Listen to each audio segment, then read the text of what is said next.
No doubt, these tools are transforming our businesses today in an exponential way going forward. Much different than technologies in the past. These are bigger, scale is tremendous, all of those things. But I will still hold to that ultimately the skill set most needed to leverage those tools is a leader's behavior to be present and engaged with their teams, whether it's in a face to face meeting or on a technology platform like this.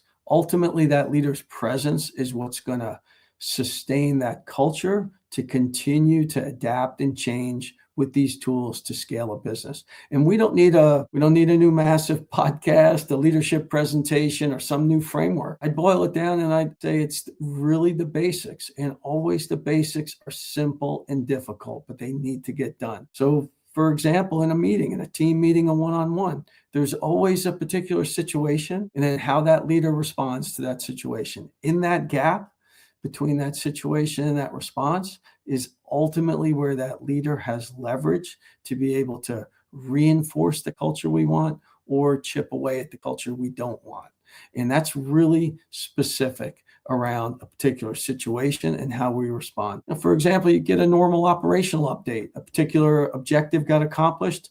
You can blow through that and say, great, thanks. Next topic. What's the next one to say? Or you can use that as a point to pause, reinforce that individual's contributions to that project, which ultimately played a critical role in the team delivering their objectives. Really be specific about their work effort, their commitment in that situation of just a general update on performance.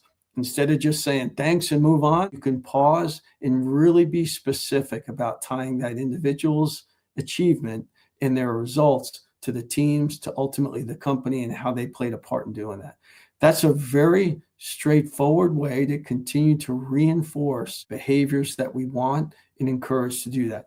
On the flip side, somebody puts a difficult issue on the table, a real troublesome one, as opposed to moving through that, blowing it off, say, hey, we don't have time to talk about it, we'll get it later. Pause, acknowledge the courage to put the difficult issue on the table and talk it through. See if there are other points of view around the table, but firmly recognize that individual's ability to have some courage to put it on the table. Very simple but difficult behaviors of a leader that can build and sustain that culture, especially in this age of AI, how great it's going to transform everything. I would just argue, let's not forget about the simple and difficult tasks of a leader to ensure to be present and engaged and create space between those situations and how they respond to ensure they can demonstrate the need for team members to be engaged, raise difficult issues, and be recognized for their efforts.